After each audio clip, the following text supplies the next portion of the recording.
और प्रियव्रत 2 पुत्र मनु के। उत्तानपाद कौन? जिसका पैर समाज में अपने कर्मों के द्वारा ऊंचा हो, वो है उत्तानपाद। उत्तानपाद की 2 पत्नियां हैं, सुनीति और सुरुचि। सुनीति कौन? जो नीति के हिसाब से चले, और सुरुचि कौन? जो अपनी रुचि के हिसाब से चले, जो मन में आए वही करे। सुनीति शास्त्र के हिसाब से चले, जो शास्त्र के हिसाब से चलता है उसके घर में ध्रुव जैसे महात्मा का जन्म होता है। ध्रुव का जन्म हुआ सुनीति की कोख से। क्योंकि इंटरनेट का युग है, कथा भी हमें उसी हिसाब से करनी होगी। एक बार उत्तानपाद सुरुचि के पुत्र उत्तम को लेकर के गोद में बैठे हैं राज्य सिंहासन पर। ध्रुव सामने से आ रहा है। मानो ध्रुव के मन में क्रांति आ रही है कि पिताजी,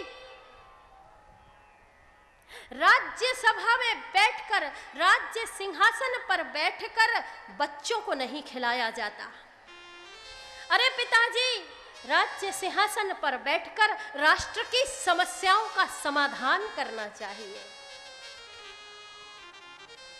और इच्छा जाहिर की ध्रुव ने कि मैं भी इस सिंहासन पर बैठूंगा, लेकिन माता सुरुचि ने मना किया कि तुम्हें इस सिंहासन पर बैठने के लिए पहले मेरी कोख से जन्म लेना पड़ेगा, और कोख से जन्म लेने के लिए जाओ भगवान की प्रार्थना करो।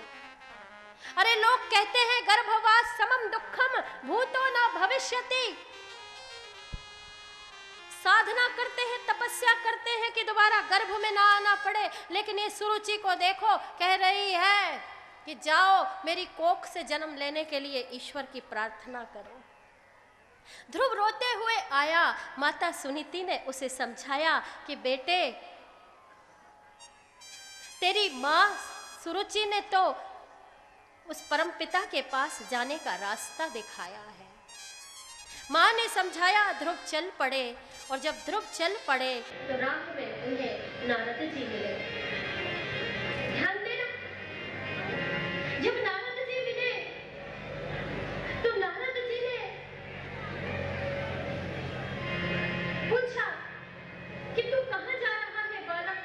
कहा, मैं उत्तानपाद का पुत्र हूँ ध्रुव, भगवान का दर्शन करने के लिए जा रहा हूँ, भगवान से मिलने जा रहा हूँ। नारद जी बोले, ओए, जानता है जंगल में भालू और शेर रहते हैं, तेरा नाश्ता कर जाएंगे। नारद जी जोर से चिल्लाए, ओ देखो शेर आया, शेर आया। तो ध्रुव कह रहा है, मेरा अटल संकल्प है कि मैं भगवान को पाकर के रहूंगा, और मेरा संकल्प है यदि संकल्प को पूरा होने में यदि मैं झूठा साबित होऊं तो शेर मेरे पास ना आए, बल्कि मुझे ही शेर के पास चले जाना चाहिए। नारद जी सोच रहे विश्वास तो बड़ा पक्का है।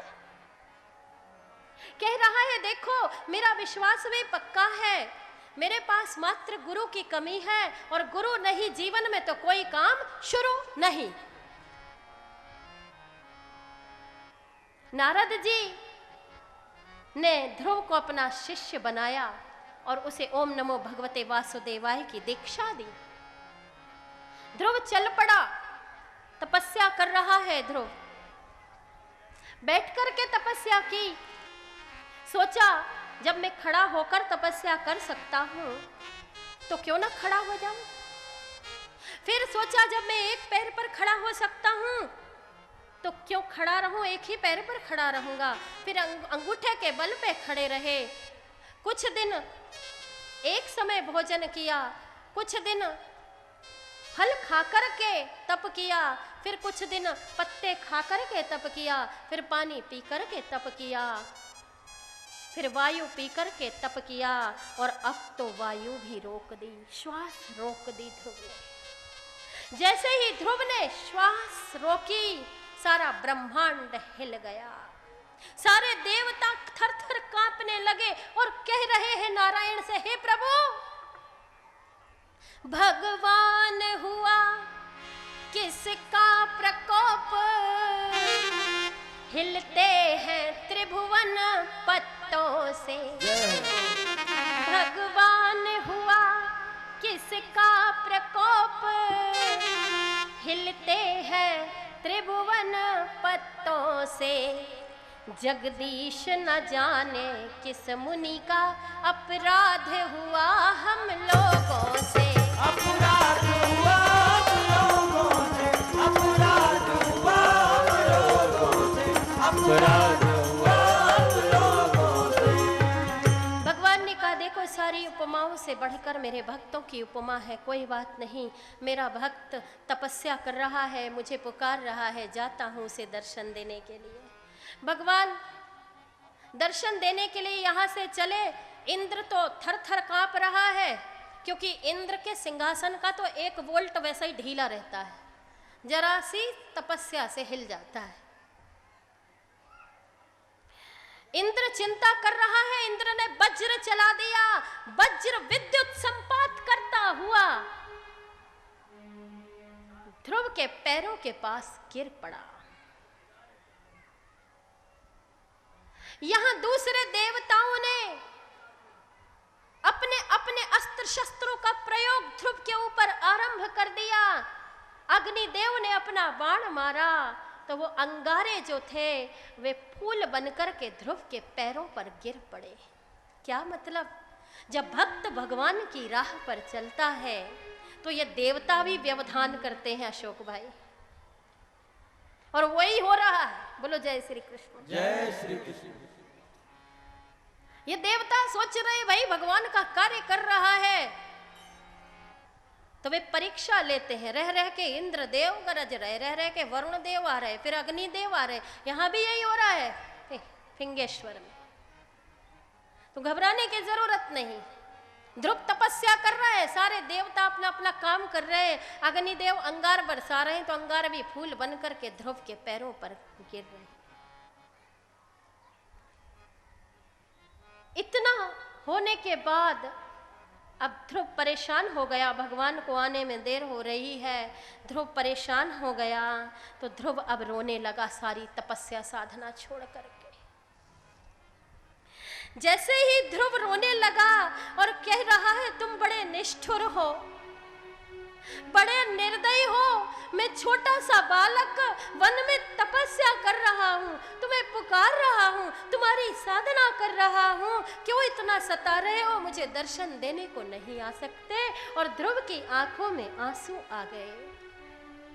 ध्रुव की दोनों आंखों के कोनों से आंसू निकलते हुए, कपोलों का अतिक्रमण करते हुए, होठों से गुजरते हुए, उसकी ठोड़ी को स्पर्श करते हुए भूमि पर जैसे ही आंसू गिरे, उसी पल चक्र सुदर्शनधारी नारायण प्रकट हो गए। बोलिए आदि नारायण भगवान की जय। जैसे ही नारायण प्रकट हुए, ध्रुव तिरछी निगाहों से देख रहा है और कह रहा है देखो, इतनी देर से आए हो, कब से पुकार रहा हूं, इतनी देर से आए हो, जल्दी आते नहीं बना। तो भगवान कह रहे हैं ध्रुव मेरे ऊपर कलंक मत लगाओ, अरे तुम्हें पुकारने में देर हुई है, मुझे आने में देर नहीं हुई। अरे तुमने तो राज्यसभा में ही जो आंसू तुमने अभी निकाले हैं मेरे लिए, वो आंसू कहीं तुमने अपने पिता की राज्यसभा में निकाल करके पाही माम कह करके पुकारा होता, रो रो करके पुकारा होता, तो मैं वहीं आ जाता। पगले, तुझे वन में आकर के इतनी कठिनाई से तपस्या करने की जरूरत नहीं पड़ती। जब तू रोया, तेरे आंसू निकले, तूने करुणा से मुझे पुकारा, तो देख मैं आ गया। ध्रुव भगवान का दर्शन कर रहा है, भगवान सामने खड़े हैं, ध्रुव मुस्कुरा रहा है। भगवान मुस्कुरा रहे हैं तो भगवान को देख करके ध्रुव मुस्कुरा रहा है, और ध्रुव को देख करके सारे देवता मुस्कुरा रहे हैं, सारे देवताओं को मुस्कुराता देख करके सुखदेव जी महाराज मुस्कुरा रहे हैं। और सुखदेव जी महाराज को मुस्कुराते हुए देख करके राजा परीक्षित भी हंस रहे हैं। राजा परीक्षित को हंसता देख करके वहां के सारे साधु संत हंस रहे हैं। सारे साधु संतों को हंसता देख करके प्रज्ञा दीदी हंस रही है और प्रज्ञा भारती को हंसता देख करके फिंगेश्वर के भक्त हंस रहे हैं। हंसो। बोलिए बांके बिहारी लाल की जय। अब आपने ये नहीं पूछा कि ये सब हंसे क्यों? अकारण बनती है ना पूछने की, ये सब हंसे क्यों? तो भाई देखो, भगवान तो इसीलिए हंसे कि पगले मार तपस्या कर रहा था, साधना कर रहा था, और जब मैं आया दर्शन देने के लिए साक्षात शंख चक्र गदा पद्म लेकर के इसके सामने खड़ा हूं, शंख चक्रम सकिरीट कुंडलम, सामने खड़ा हूं तो कुछ बोलता ही नहीं। और ध्रुव सोच रहा है, हंस रहा है कि जब मुझे बोलना आता ही नहीं तो बोलूंगा क्या? तो स्वर्ग में ऊपर देवता इसलिए हंस रहे हैं कि बेवकूफ, अरे हमसे मांगने के लिए कहा होता तो वरदानों की इतनी लंबी लिस्ट पकड़ा देते। अभी ये देवता वरदान मांगने में बड़े माहिर हैं। और इन तीनों को हंसता देख करके सुखदेव जी महाराज हंस रहे हैं, वो इसीलिए कि बावले जब भगवान मिल गए तो मांगोगे क्या? और सुखदेव जी महाराज को हंसता देख करके परीक्षित तो इसीलिए हंस रहे हैं कि वाह सुखदेव जी महाराज, कितनी सुंदर झांकी का दर्शन करा दिया भगवान की। और परीक्षित को हंसता देख करके वहां के साधु संत हंस रहे हैं कि वाह परीक्षित, ना तुम्हें श्राप लगती 7 दिन में तक्षक के काटने की, और ना ये सुखदेव जी महाराज आते ना इतनी सुंदर झांकी का दर्शन हमें होता। और उन्हें देख करके प्रज्ञा भारती इसीलिए हंस रही कि वाह हमारा तो जीवन सफल हो गया। सुखदेव जी महाराज, राजा परीक्षित को श्राप न लगता, ये संतों ने कथा ना सुनी होती तो हमें कैसे ये कथा प्राप्त होती। और मुझे देख करके, मुझे कथा सुनाता हुआ देख करके आप इसीलिए हंस रहे हैं कि वाह अशोक भैया, यदि आपने यहाँ ये आयोजन ना रखा होता इतने बृहद रूप में तो हम लोगों को भगवान की इतनी सुंदर झांकी का दर्शन कैसे होता। बोलो जय श्री कृष्ण। जय श्री कृष्ण। भगवान ने अपना शंख ध्रुव के कपोल पे स्पर्श किया कि ध्रुव के मुख से अचानक सारी एक से एक श्लोक निकल पड़े। सो जान ही यही दे जनाई। एक महात्मा बहुत अच्छा प्रवचन करते थे, तो ऐसे ही आपके जैसे गांव वाले ने एकत्रित किया, एक मंच बनाया, बोले महात्मा जी चलो कथा सुनाओ ना, व्यासपीठ लगाएंगे। महात्मा जी बोले देखो भाई, मैं प्रवचन करता हूं तो एक प्रश्न पूछता हूं जाके, बोले मंजूर है, उत्तर देंगे? बोले हाँ हाँ देंगे। महात्मा जी आए, व्यासपीठ पर बैठे और बोले बोलो भक्तों भगवान है? तो सारे लोगों ने हाथ खड़ा कर दिया, बोला है। पंडाल में सबने कहा भगवान है। महात्मा जी फौरन व्यासपीठ से उठ करके चले गए, प्रवचन नहीं किया। पेड़ के नीचे जाकर के बैठे हैं, सारे लोगों ने मीटिंग की, बोले देखो भाई महात्मा बड़ा पहुंचा हुआ है लेकिन कथा नहीं हुई, इतना लंबा चौड़ा डोम बनाया है, प्रवचन पंडाल बनाया है, क्या करें? कथा तो होना चाहिए। गए महात्मा जी की अनुनय विनय की और बोले महात्मा जी गलती हो गई, आप चलिए, अब हम लोग सही सही उत्तर देंगे। संत हृदय नवनीत समाना, पिघल जाते हैं जरा से ताप से। रूठे हुए संत को मना लेंगे, विश्वास है पक्का, मोम को पिघलने में देर कितनी लगती है। मान गए, आ गए व्यासपीठ पे, पुनः बैठे। लेकिन उससे पहले गांव वालों ने रात में मीटिंग कर ली थी कि आज संत जी प्रश्न पूछेंगे कि बोलो भक्तों भगवान है, तो सारे लोग हाथ खड़े करके कह देना कि नहीं है। हुआ वही, महात्मा जी आए, व्यासपीठ पर बैठे, आते ही से प्रश्न पूछा, बोलो भक्तों भगवान है? सबने हाथ उठा के बोला नहीं है। महात्मा जी बोले कल तो तुम लोग बोल रहे थे कि हैं, बोले आज मालूम हो गया कि नहीं है। अब महात्मा जी फिर व्यासपीठ से उठे और चले गए।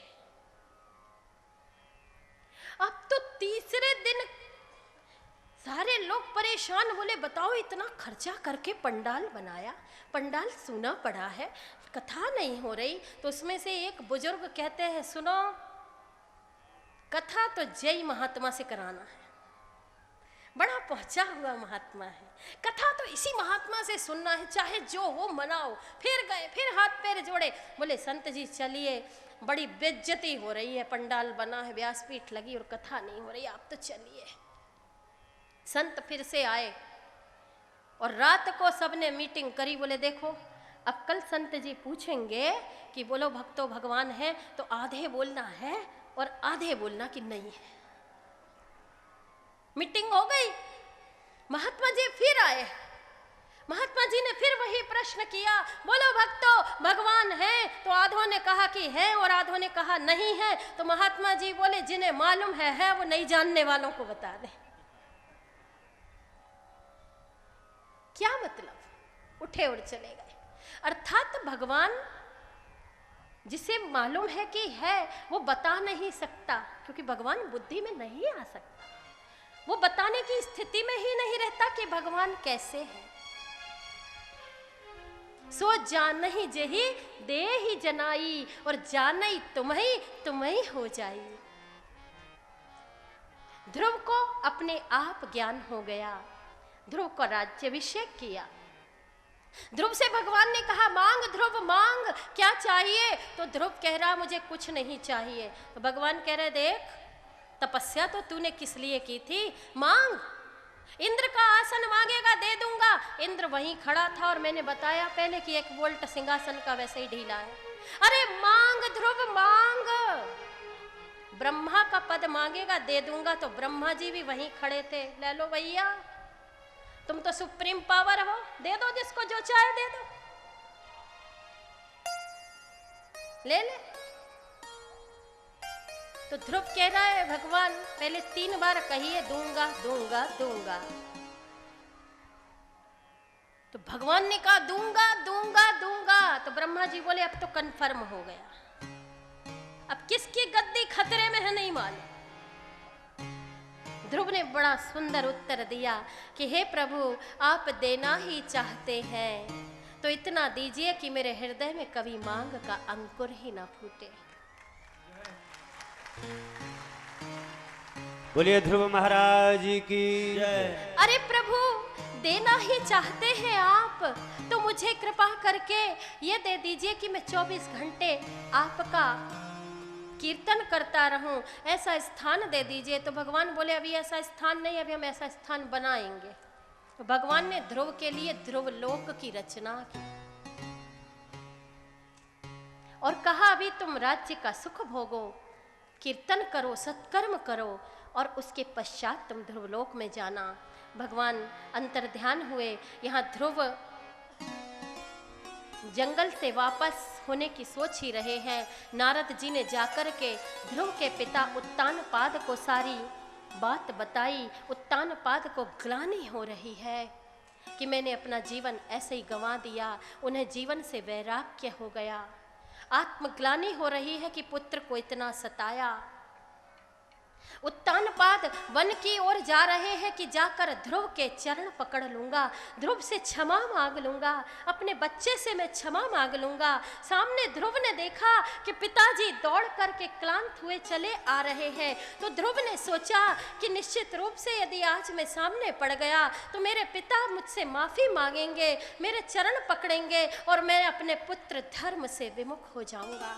मैं ऐसा नहीं चाहता कि मेरे पिता मेरे चरणों में गिरें, इसलिए ध्रुव पेड़ की आड़ में छुप गए। उत्तानपाद दौड़ते हुए ध्रुव को खोजते हुए जैसे सामने आए तो ध्रुव तुरंत आकर के उत्तानपाद के चरणों में गिर गए। उत्तानपाद ने हृदय से लगाया और जैसे ही कपोलों का चुंबन किया ध्रुव के कपोलों का चुंबन किया।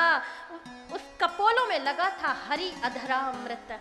भगवान ने भी ध्रुव का चुंबन किया था। हरि अधरामृत उनके कपोलों पे लगा था। उस अधरामृत के स्पर्श को करते ही उत्तान पाद के जन्म जन्मांतरों के, कल्प कल्पांतरों के, युग युगांतरों के पाप नष्ट हो गए। बोलिए नारायण भगवान की जय। बोलिए नारायण भगवान की जय।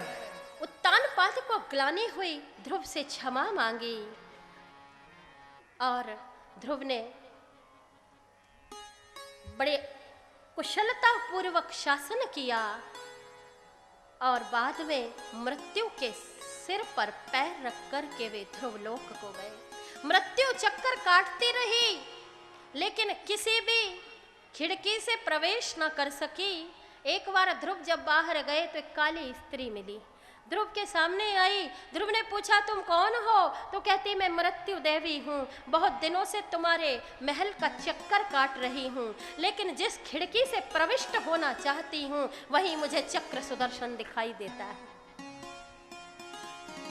और ये विधान है कि मुझे स्पर्श किए बिना कोई प्राणी इस दुनिया से नहीं जा सकता। तो ध्रुव ने मन में संकल्प किया, ये मृत्यु देवी है जो ध्रुव को कह रही है मुझे स्पर्श